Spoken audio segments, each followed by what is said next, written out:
Welcome to the Work Hard, Play Hard podcast. My name is Rob Murgatroyd, and I'm a former doctor turned lifestyle entrepreneur.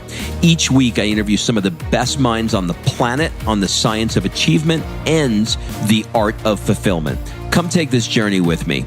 Excuses are over. It's time to live. Experiencing these extremes led me to being more balanced within myself, understanding the world from a very different place than I was accustomed to. So essentially what Relational Alchemist symbolizes for me is the ability to transmute and take a relationship from a place that's unhealthy or undesirable or that's not working and help that person create a healthier connection and relationship to the nature of that relationship. Essentially, I help people help themselves. I just owned what I wanted to do, who I wanted to be. I stepped into it and now I've found the expression in how that's presented to the world and for myself. Okay, before we jump into this interview, I want to invite you to be considered for my 2019 traveling mastermind. So go to workhardplayhardmastermind.com and fill out the application, and we'll jump on a call to see if you're a great fit. This year, we'll be in Boston doing lots of cool things like training with Tom Brady's trainer, Alex Guerrero. In the middle of the year, we'll be heading to Monaco doing things like vintage car rides through the French Riviera. And then we're going to wrap the year in Florence, Italy, doing things like truffle hunting and hot air ballooning over Florence. Look, life is all about fulfillment, and I really try and walk the walk. So if you are looking to be part of our tribe of 28 high-achieving entrepreneurs that are in the 6- and 7-figure range, fill out your application at workhardplayhardmastermind.com to be considered.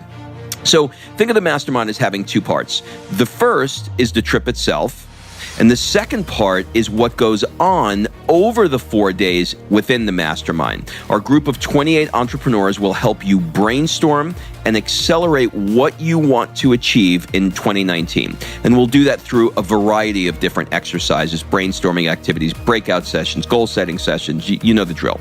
So go to workhardplayhardmastermind.com, fill out an application, and we'll jump on a call to see if you're a fit. All right, let's jump into today's episode. What's up, everybody? This is Rob Murgatroyd, and welcome to another episode of the Work Hard, Play Hard show. This episode features Stefanos Sifandos. I love to say his name. I'll do it one more time. Stefanos Sifandos. You can find him on Instagram. I'm cracking myself up. You can find him on Instagram and elsewhere at Stefanos Sifandos. So, I wanted to have Stef on the show for so many reasons. First of all, he is a dear friend that has taught me so much about what being a man in a loving relationship really means. This podcast is all about fulfillment. And if your intimate relationships are not so good, you're not going to be so fulfilled. You are going to love where we went in this episode. Stef is a master at taking complicated concepts and making them super simple.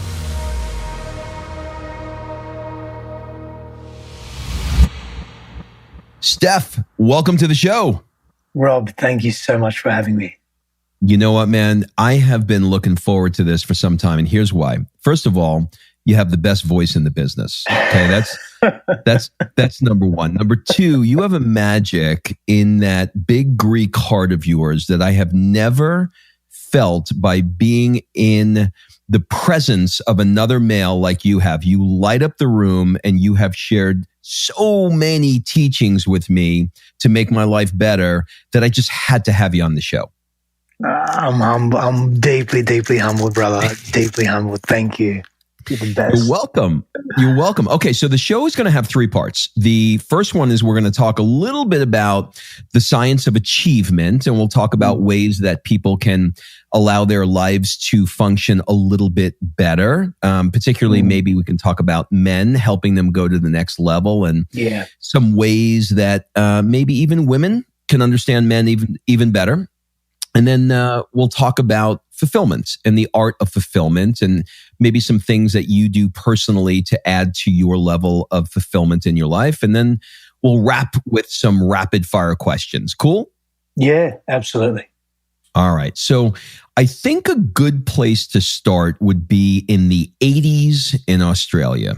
Can you Can you maybe describe some of the things you did, even with your parents, if you want, from, let's say ages 10 to 15, we'll start there, that sort of typifies what it was like growing up there?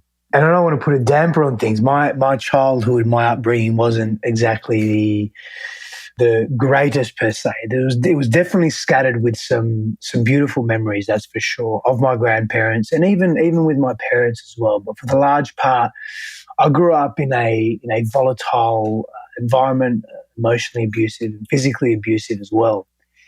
And so I don't say that to cause the listener or yourself, of course, to feel depression within you, but rather to exemplify a point that our greatest voids become our greatest values.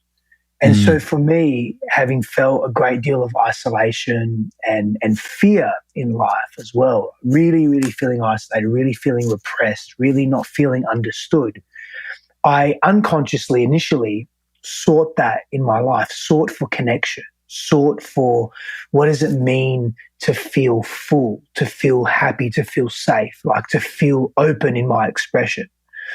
And so it is continuous, of course, an amazing journey of uncovering the layers of self that we tend to repress at a very young age, especially if we've grown up or if we've been exposed to an environment that hasn't been safe or hasn't been conducive entirely to our health. Now, as I said at the beginning, I had amazing experiences as a child as well, learning about myself and finding myself and carrying an infinite curiosity. And at the same time, that curiosity was really suppressed. And so now as an adult, and I get to be the healthiest adult I've ever been, the healthiest version of myself I've ever been, because of some deep work that I've done. And we'll get into this later in terms of some of those masculine practices or those humanistic practices that we can engage in, those rituals that we can engage in on a regular basis that can really enhance our being and enhance the way we look at ourselves and the world as well. Well, let's fast forward a little bit to high school. What were the steps that sort of led you to volunteering at Braemar Presbyterian, which was an organization that helped people with dementia? That's not a typical high school job. Why did you choose that? I love how you've mentioned that. That were really fond memories, man, for me, really fond memories. And the short answer is I was so close with my grandparents, right? So close. And so that growing up, that environment, it really caused me to be really close. I spent a lot of time with my grandparents and just absolutely adored them. And they were like my parents as well in many respects. And so working with elderly people, because Presbyterian homes, that's what it was. It was actually an institution for elderly people with Alzheimer's and dementia, and that were losing their mental faculties or the use of their mental faculties. And it just intrigued me, man. It allowed me to see life from such a different perspective, like really, really such a different perspective. And it was one of the most beautiful experiences of my life. There was always something there though, like even beyond the veil of them not appearing to have like coherence and cohesive consciousness. There was still something there. They knew what was going on. And just to experience that and being the joy of literally every minute was like something exciting for them. Really fed that curiosity that was suppressed in me as a child as well. And it gave me context into the world, man. It gave me insight into the human mind, into the human condition. And it also gave me gratitude. Like it gave me deeper, and gratitude and appreciation, Rob. We've spoken about this. How important is it to carry that into your day, to be a successful human being? Like without gratitude, success does not exist. Full stop. Yeah, I mean it's so true. During that time, though, what did you think that you wanted to be? Let's say in high school, did you have any aspirations for something that you wanted to move towards? Yeah, I think it lies. This was sort of from when I was a very young. So when I was, I don't know, maybe 6, 7, or 8. My memory is not a little bit scattered from a young person. But from 6, 7, 8 years old, and I took that into my high school years. I wanted to be the Secretary General of the United Nations. Oh wow, that's so interesting. Why? Because as I said, I was very curious when I was younger, and my mother did actually a really good job of not satisfying, but at least entertaining my curiosity. And I think, sometimes curiosity can never really be satisfied, especially when you're so open to the world. But the reason was because I observed all this suffering and poverty, and I was asking, why are people dying? Why are people suffering? Why do people have diseases? Why do we suffer here at home sometimes? Like, why does sadness happen? Why does this happen? And I was watching this at a collective level because, back then, I mean, even now, my parents were watching so much of the news. You're sort of exposed to that. I choose not to watch the news now, but I mean, back then it was like, it's always sort of all you ever saw. And it's, 85, 90%, 95% of it is turmoil and doom and gloom. And so I was asking these big questions, and obviously being exposed to the world, I saw the United Nations, and okay, like I was a little bit naive, obviously, but as I grew older and understood geopolitically and socioeconomically what they were about, that changed. But I was just adamant on, if I could be United Nations Secretary General, I can help the world, I can stop suffering, I can create greater equilibrium and balance. And that wasn't the exact terminology I was using back then, but I was, it was all about creating balance and harmony in the world and peace. So interesting to me because you were such an empathetic guy, but this empathy you've had, this theme sort of runs through your life from wanting to be the Secretary General of the UN. And it even continued for you after university, where you were a caretaker at St. Patrick's Men's Shelter. Can you tell me the story of why you felt called to do that? Yeah, and that was a really beautiful time too, Rob. And that was a sad time as well, man. I witnessed very deep homelessness in my city, where I was living at that time and where I was studying. Is that Perth? Yeah, Perth, Fremantle, Western Australia, Perth. Yeah, correct. And so. And that was so I could have chosen to do anything I wanted to. That was part of my university degree, one of my first degrees, and in behavioural science and social psychology philosophy. And so I chose to work at a men's homeless shelter. And so that was an eye opener for me, man. Like that was, I just, again, I wanted to serve and wanted to be present to what's actually going on in the world beyond my comforts, because we live, generally speaking, for most of us, in a very comfortable place and state, and that was very true for me as well. And so seeing that and being exposed to some horrific things, man, like horrific. So I was responsible for all the interviews as well. So because resources were limited, right? So we could only allow X amount of men into the shelter. And so you'd have to interview each candidate, and basically the candidate with the worst conditions would be allowed in. And they knew that. So part of that was this psychological game of, are they telling the truth? Are they not? And I mean, some of the stories, you just couldn't make this shit up. Like you just could not fucking make this shit up. Like I remember with my supervisor, who happened to be, this is nice, actually, she was the mother of a girl I went to primary school with. So we were close anyway. Like I really looked up to her. She was a lovely lady.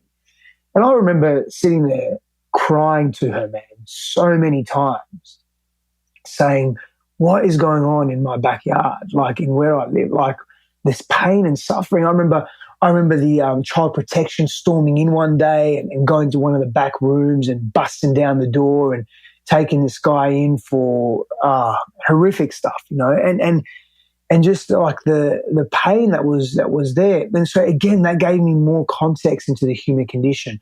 Now we sort of learn as humans, for some reason, for many reasons, we learn in extremes. Like we have to experience extremes of the spectrum to really come into a more harmonious, balanced state of being. And so for me, experiencing these extremes eventually had led me to being more balanced within myself and understanding the world from a very different place than I was accustomed to. And so I just learned a lot about people. I learned a lot about the mind and about what we do and how we behave when we're in suffering and in this extreme version of the human condition. And what we're also capable of, though, Rob, that was really interesting to me. What we're actually capable of, the fight that we have, this urge to survive. And again, this is the primal neurological urge to survive. and how resourceful we can be, man, to live and not even only survive, but to even incorporate some comforts in our lives. You know, I could go into great detail of nuances and the habits that some of these men cultivated to give themselves peace of mind on a daily basis. And I'm not even referring to drugs or alcohol. That was obviously one of them as well. But other things, like even just having particular photos in their rooms of their families that they've become estranged from. You know, like little things that made them feel connected, that human connection, man. And that drove me massively to really go deep into, okay, what does it mean to be immersed in human connection and the value of that to us? Okay, which is, I'm sure, how in 2006 you wound up going to Notre Dame in Perth, and you did some work in philosophy and you got your degree as well in behavioral science. What attracted you to both of those worlds simultaneously? Just the mind, like that so much of our, like I'd experienced so much joy in my life, but also so much suffering and so much pain. And a great deal of it came down to how I saw myself and how I saw the world and how I thought about those things, how I thought about those experiences. So I thought to myself on the line of thinking, well, what if I could master the mind? What if I could understand the mind at such depth and access versions of self and expressions of self that would give me reprieve and give me access to a greater sense of power and empowerment and stability within myself when I was experiencing pain and volatility? Because I started figuring out that, well, this pain and suffering is a part of life, just like joy and bliss is.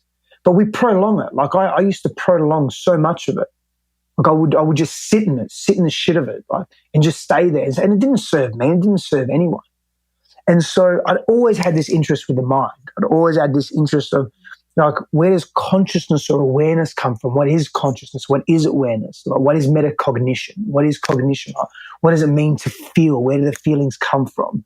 Where do they stay? Where do they go? How can we transmute them? How do we turn them into something that's useful for us as opposed to not useful for us? And I started noticing that this exploration and these questions and the connection to these questions and the mastery of this faculty of area of my life actually spilled over into my friendships, into my relationships with my family, into my intimate romantic relationships, into my values and my purpose and what was important as I was formulating this from a younger age and what was important to me. So I started thinking, wow, like this mind thing is something to really get involved in. Let's go deeper.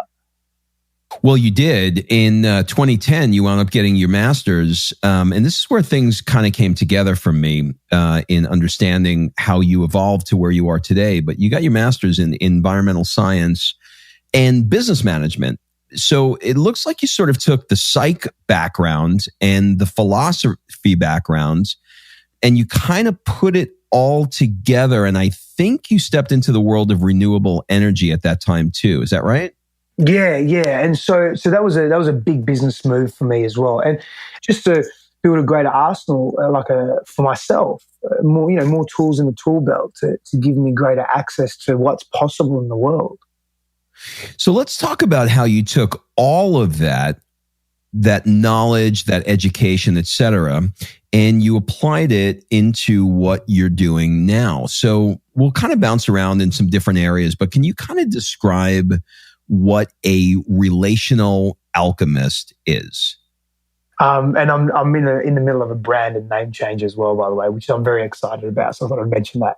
So essentially what Relational Alchemist symbolizes for me is the ability to transmute and take a relationship, whether it's to ourselves, whether it's to an idea, whether it's to a thing, whether it's to another person, our romantic, intimate relationships, take it from a place that's unhealthy or undesirable, or that's not working for us, that's not resonating or jiving for us, and help that person create a healthier connection and relationship to that the nature of that relationship, or the structure, the substructures of that relationship. Essentially, I help people help themselves. I help people know themselves. And that's something that I've done for so long, Rob. I couldn't package it. And that's why I was sort of bouncing around from business idea to business idea, or expression to expression, corporate, not corporate, going into, spiritual exodus to going back into the corporate world or back into the world in some capacity. And finding my space and finding my place in this space, rather, has really been liberating, because I just owned my fucking truth. I just owned what I wanted to do, who I wanted to be. I stepped into it. I stopped giving a fuck what other people thought. And I just played the game of, this is what I want to do. I've always actually really wanted to do this. And now I've found the expression in how that's presented to the world and for myself. Why is it so hard for people to step into their truth, what they want to do, and why is it this struggle that we have to just be who we are? Why is it so freaking hard? It's a powerful question, man. So we identify with the world. There's a few ways. 3 of them are what we do, what we have in terms of what we accumulate, and how others perceive us. So our sense of self and our sense of well-being is predicated on these 3 elements, and there's a number of other elements as well. But these are 3 major elements. In other words, what do we do? What's our title, our social status? And so we're driven by this perception of what's a respectable social status. Whether we like it or not, we're driven by this because we think it's going to gain us more of something. And so we put our values, our core values, often to the side, and we live to the values of someone else. And then what we have is we become preoccupied with material possession. Now, there's nothing wrong with material acquisition or the accumulation of any material wealth, but we become obsessed with it. Anything that we are obsessed with or that is extreme is unhealthy. It's an unhealthy, imbalanced perspective and condition and action that we take. And then how we perceive how we perceive others to perceive us. So then we act how we think others want us to be. And so we're living a life we're lying. We're not living in our own truth. And so we are feeling the disconnection and the fracturing within ourselves. That was me for so long. I was playing to the tune and to the fiddle of someone else's instrument as opposed to actually living my truth. And so I was constantly upset. I was broke, I was torn inside. I wasn't happy. And so many of us live that life because we don't live our own truth. We're not courageous enough because we're scared. How are others going to see us? It's like when you get up and you speak on public, on a public stage or in front of hundreds or thousands of people, or even 50 people, 10 people. Like if we, our brain knows if we say the wrong thing, quote unquote, the wrong thing, that's why public speaking is one of the greatest fears that people have, is because if we say the wrong thing, we may be ostracized and we're no longer in the in-group. Then we're no longer protected and we're no longer safe. And the ego... It's primal. Absolutely, massively. So the ego doesn't want to feel unsafe. So it will do what it needs to. Yet there's still a fight within, an internal fight, because we're not being true to ourselves. Really interesting. You talk a lot about the shadow self. I've heard that term before, but I really honestly don't know what it means. Can you describe what that is? So the shadow self's an archetype, and it forms part of our unconscious self, and it's essentially composed of our repressed versions of self, like our repressed ideas, our instincts, our impulses, our perceived weaknesses, our undesirable desires, our perversions, our fears, our pains, what we're embarrassed of, what we think others would think of us. Often described as the darker side of the psyche. It can represent the pain and the fear that we've experienced in life, the unknown, the mystery in a more negative sense, the wildness or the chaos, the fracture that we experience within. It's not about light. It's about the darkness per se, our addictions, what we don't want the world to see. And so we hide these aspects of ourselves. And the reality is we think we've moved them on or we've got rid of them, but we haven't. They just reside in the unconscious aspects of self. How do you, I mean, this is a giant question and it's probably not just a simple, easy answer, but how do you take the trauma that you know you had, or maybe even identify or maybe even try and figure out the trauma that you're not quite sure you even had? You're not quite sure how to identify all of the trauma, let's say, and then clean it up. How do you do that? You're there the you best. go. What a question. I mean, I know it's like the most simplistic question in the world, but how do you figure it out? And then when you do figure it out, how do you clean it up? Yeah, it's a journey, man. It's a journey and a process, and it begins with an acknowledgement. So it begins with seeing beyond the veil of our ignorance, and what that means is going beyond the superficial. Now, the superficial is not wrong or right. The superficial is part of, the surface level stuff that we see and that we don't look deeper or beyond. It's an integral part of life. There are many layers and depths to the human condition. There are layers and complexities to the psyche and the emotional body, and how we are actually driven. Like where does our action ultimately stem from? And so there's this amazing, I want to put this interplay, this intersection of how we receive sensory information, how we process that, and then what we do with it. And so there's so much of it is based on interpretation and belief systems that we've formulated as a young person. So much of it is a cross-section between neuropsychobiology, our emotional selves, our ideas around spirituality, the quality of the relationships that we've experienced, the way we make choices, the way we arrive at a decision. There's so much at play, the unconscious and the conscious self. Our culture of the time, our society, our values imprinted upon us from our family, from our culture, from our peers, from school, from other organizations. There's so much going on.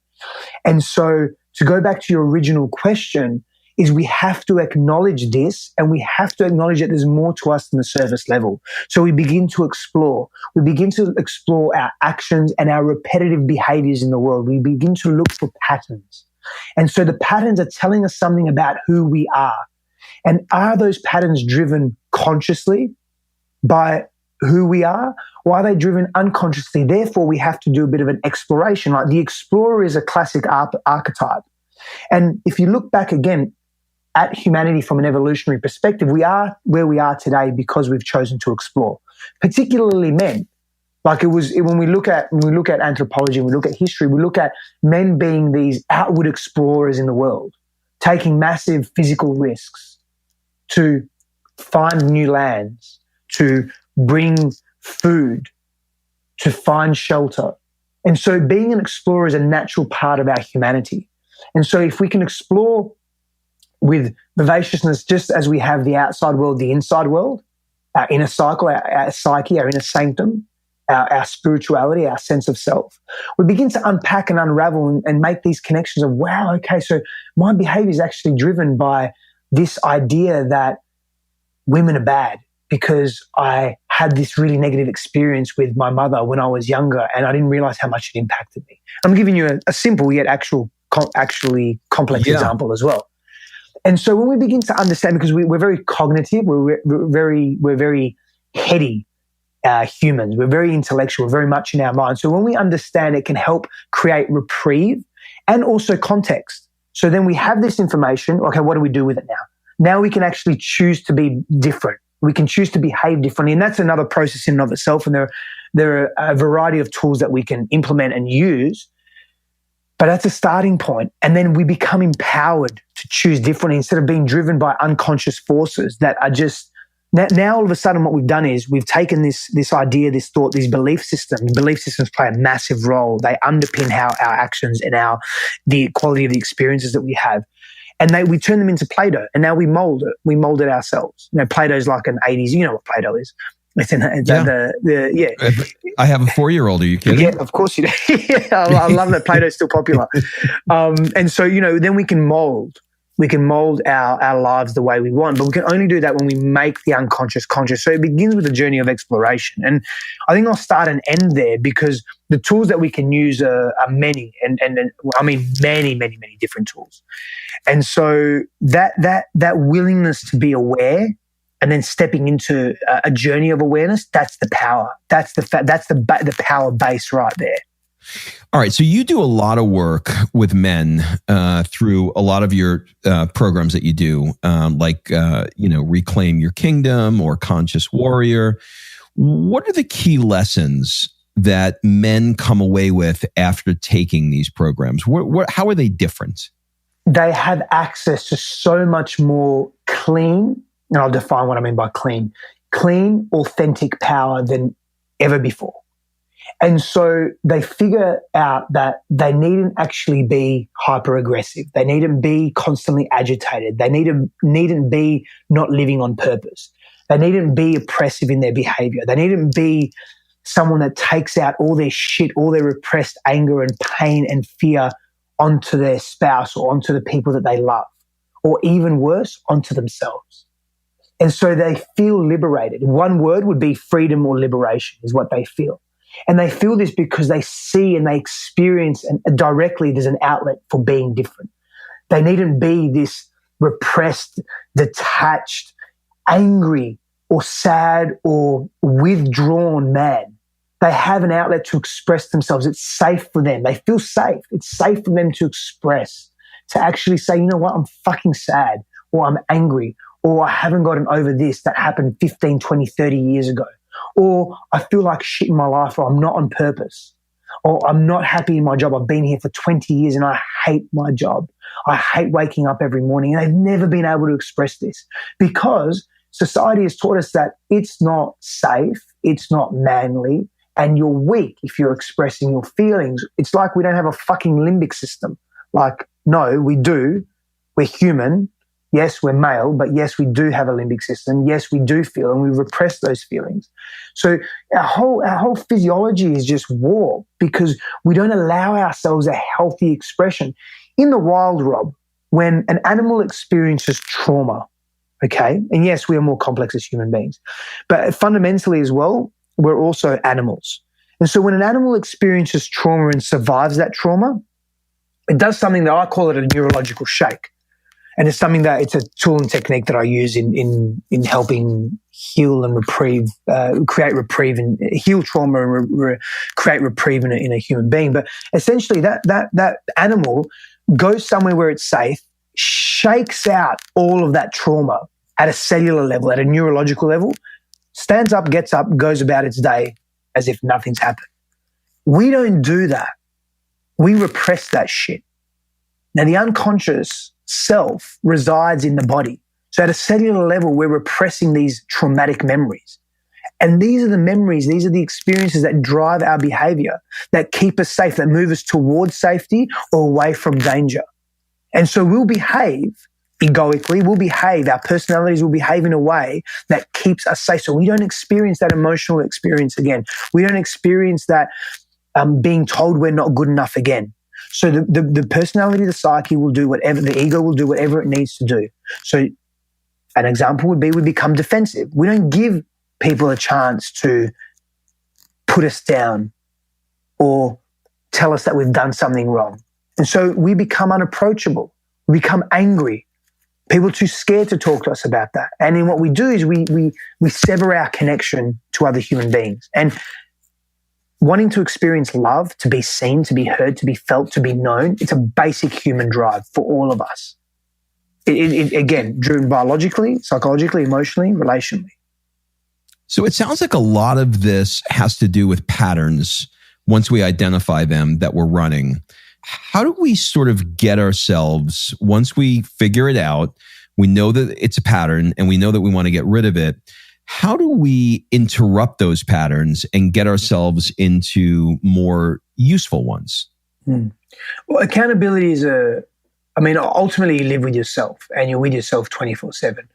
But having an accountability partner or a support system whether it be a peer group, whether it be a professional helper, a counselor, a therapist, a coach, a mindset coach, a life coach, an emotional coach, whatever labels you want to put around that.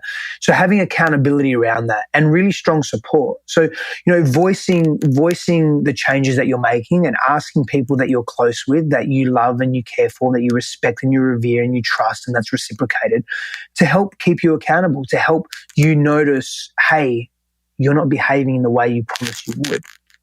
And then keep coming back to that. The simple act of journaling as well. And so this is almost a form of metacognition too. So there's a tremendous brain integration that takes place, vertical and horizontal, left and right hemispherical brain integration that takes place when we journal, when we reflect on our thoughts. Philosophers for thousands of years have said one of the greatest acts you can take on a daily basis is to reflect on who you've been that day, how you've behaved, how you've moved through the world, how have you interpreted the experiences that you've had, how have you felt about yourself? Could you have done something different, better, worse, etc.? Like what has your day consisted of? And so this critical reflection piece gives us context and perspective and allows us to look at life and our pains perhaps and our fears and how we've behaved from a non-judgmental place, from a more compassionate place, and from a new perspective that gives us greater insight into that set of circumstances that can lead us to greater freedom within.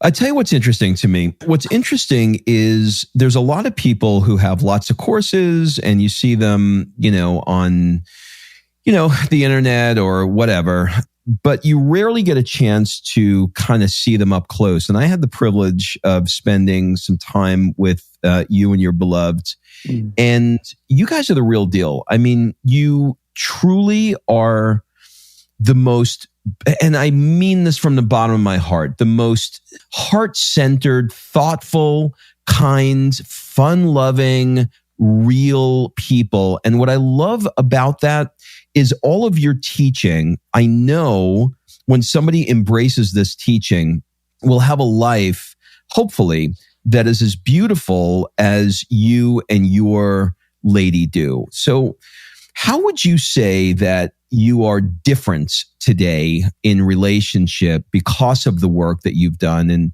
maybe you can give us, some examples. Yeah, thank you, Rob. Thank you for your beautiful, kind words as well. Yeah, so for me, I'm in integrity. I'm honest. I'm clear. I'm certain about what I want and who I am.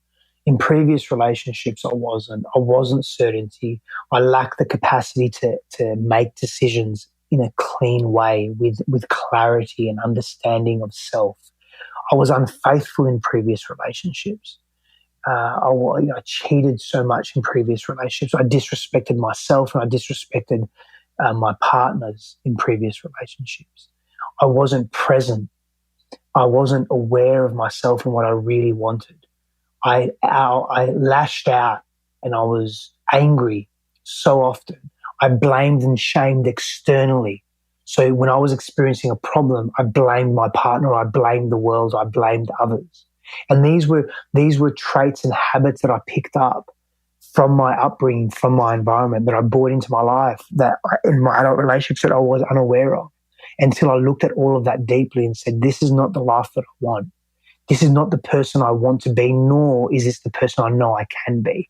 Like, I know what I was capable of. I knew it. And so when I began to practice what I was preaching, because I wasn't practicing it, really embodied it and went through a very painful birthing process. Like I shed multiple layers of self, had multiple spiritual and egoic deaths, and began to really embrace what I knew was true, and behaved in a way that took self-ownership and responsibility. And ownership and responsibility are one of the key principles in my conscious warrior model that I teach men.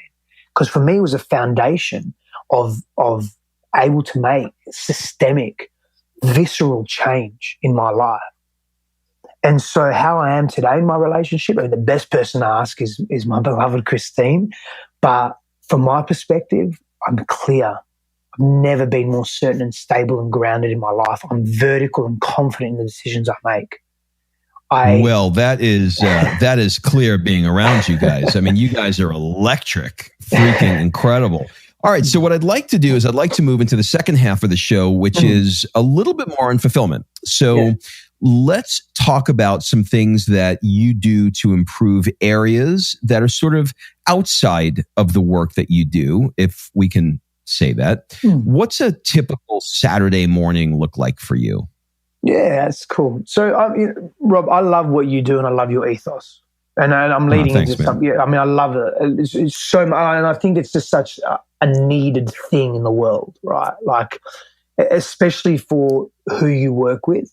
I think that in the years to come, the value that you're going to add to people's life is going to be fucking tremendous. And so that's a segue into this, is that, you know, for me, I'm so passionate and inspired by the life that I live. Like, I don't see what I do as work. I see it as service. And I see it as just living life. Like, I just love it. However, in saying that, I also know the value of balance. And that was a segue, is speaking to what you do, of course, in your service in the world and your ethos. And so a Saturday morning for me is not too much different to any other day. There are some differences, but I begin my day with a personal practice. Sometimes the personal practice is a few minutes, sometimes it's an hour, sometimes it's longer. And so that personal practice is silent time for me in stillness. That's a big part of it. That's generally 99.9% of the time. It is always going to be an aspect of stillness and solitude, silence, deep inner reflection. And I go into my Saturday, I move the body. Again, I move every day. That doesn't change too much. I physically move the body. And it's just more casual for Christine and I. Like, that Saturday morning is just a really beautiful time. Again, we connect every day, of course, multiple times a day. We just connect differently this day. Like, Christine's got some solid boundaries around what she chooses to focus on. And for her, Saturday and Sunday, not to say that we don't work on Saturdays and Sundays, sometimes we do, because that's just what's required and that's what's necessary, and they're the choices that we've made. However, Saturday is a day for exploration and play and fun.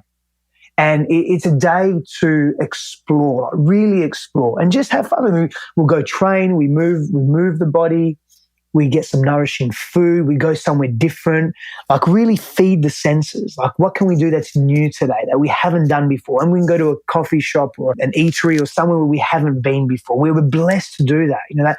And a practice of gratitude is a massive, massive practice for Saturday.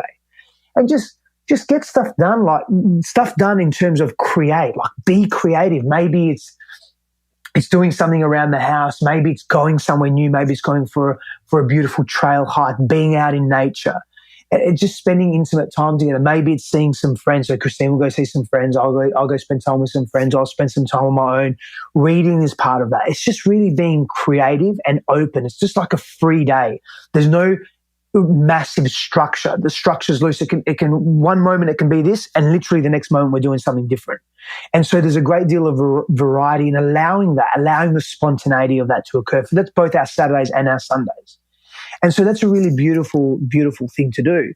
And at the same time, if it means we have to work 10 hours that day, then that's what we do. And we do our best to do everything that we do and everything that I do with a smile on my face. It doesn't always work that way. Sometimes I'm frustrated and I'm fucking hating on life, but I also know that's temporary, and I also know there's something to gain and learn from that. And allowing myself to feel that has been a gift for me, because I repressed so much for so long.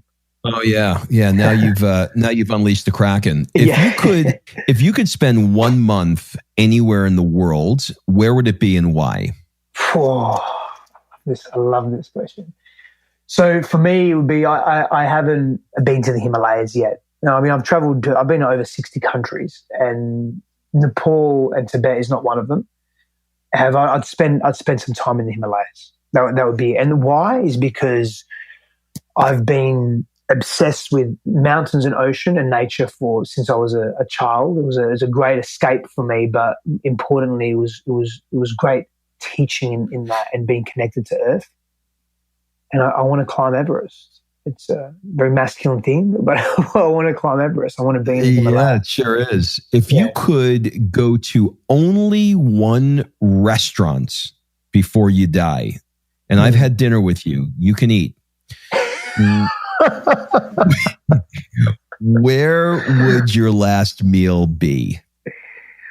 So this is a cool question, right? So I'll go. So for the people that are listening, Stef and I were in Greece, and he speaks Greek. So I don't know what's going on behind me because he's speaking Greek, and it's all Greek to me. And next thing I know, there's large animals, cows that are being sliced up for dinner, and it's just kept coming. Greece buckled my vegetarian streak. You know that, don't you? This year, Greece buckled that vegetarian streak that I had. Anyway, where would I go? This is a cool question. So I would go so many places. I would go to, there was this restaurant. Actually, it's closed down now. But if we're talking hypotheticals, I can hypothetically say it's still around. It was one of my closest friends. I was best man at his wedding. He's a brother to me. His wife's parents' restaurant. And they did the most fucking amazing food, Rob. Honestly, if they were still around, and they have opened another restaurant, but it's different. It's called Incontro. And so if they were around, and you, because I know you like to eat as well, and you came to Perth, we would be going.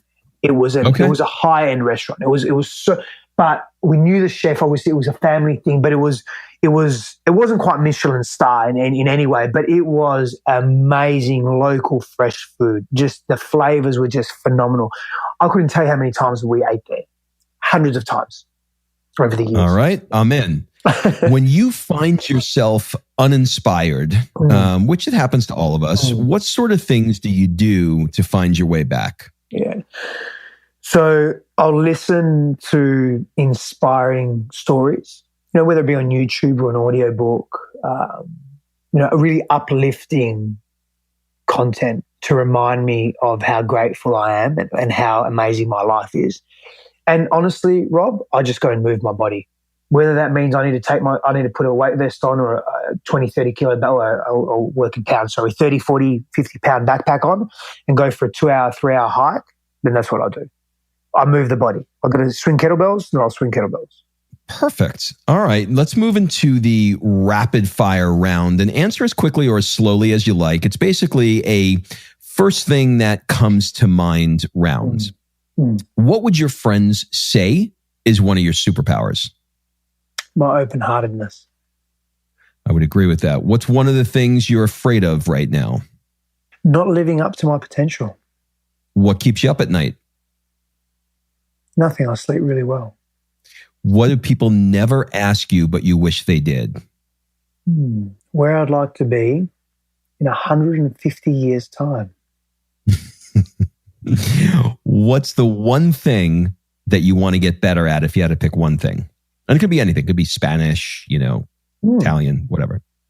Believing in my capacity at greater levels. What book have you reread the most? There's two. One is Walking with the Himalayan Masters and Living with the Himalayan Masters. They're almost like two books in one. And the Bhagavad Gita. Yeah, that one comes up a lot.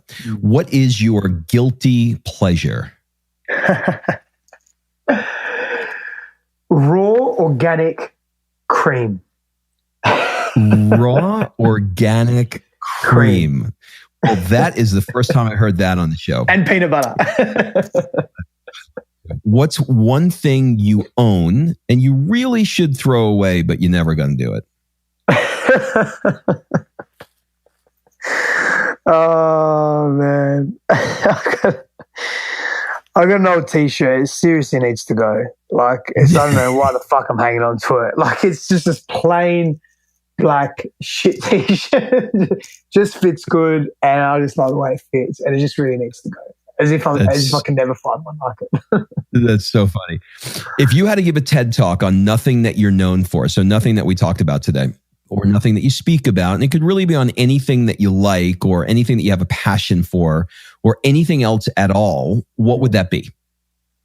Interdimensional travel. Ooh, that's going to be another episode. Okay, yeah. Really cool. Okay, last question. This is, we're going to change things up a little bit. What one question do you want to ask me? I want to ask you, how full is your heart right now? How is your heart? That's such a great question. If you would have asked me that question before Greece, I would say it's about 20%. But since that time, through some questions like this, and by the way, this is the reason you want people like Stef in your life, and your tribe is so important because they ask questions like this. To answer the question now, I would say probably 50 to 75%. And I'm not proud of that, but it's an honest answer. I tend to focus more on entrepreneurship, business, success, and fight listening to what my heart is feeling. And I fight stepping into heart-filled activities. Not terribly, not horribly, but I need a lot of work in this area in stepping into it because I've made some weird beliefs that I can't be busy focusing on things that light my heart up because I got all this work over here I need to do. And I know that that's the wrong way of thinking, but that's my honest answer. I love that. I love that. So listen, I cannot thank you enough. I am beyond excited and passionate that soon we will be moving to California so we can be close and we can hang out. Yeah, me too. Do you have any final words, suggestions, or an ask for the people that are listening? Yeah, I would request that, and this is a selfish, selfless request. Yeah. And that's a part of my teachings as well, is that selfish selflessness. But I ask that every single person just go inside you multiple times every day and recognize the gifts and the wonder that you give the world. And the more we recognize those gifts, the more we recognize the wonder of who we actually are, we stop beating ourselves down, the more we're able to act in accordance with that truth. And the more the world gets the most genuine version of ourselves. And that's how we grow as a collective. That's how we flourish. Dude, I am going to leave it right there. That was beautiful. I cannot thank you enough, Stef. I am so freaking excited for everything that's going to be coming up in your life and our lives together. And I am just so grateful to call you a friend. Likewise, brother. Thank you so much for having me. All right. Thanks for listening. If you love this episode and you know someone that needs some help in either stepping up their work hard game or their play hard game, it would mean the world to me if you shared this podcast with them to help me get this movement out there. So if you like what you heard, head on over to iTunes, take 30 seconds and leave me a 5-star review, and I will be forever grateful. So until the next episode, excuses are over. It's time to live.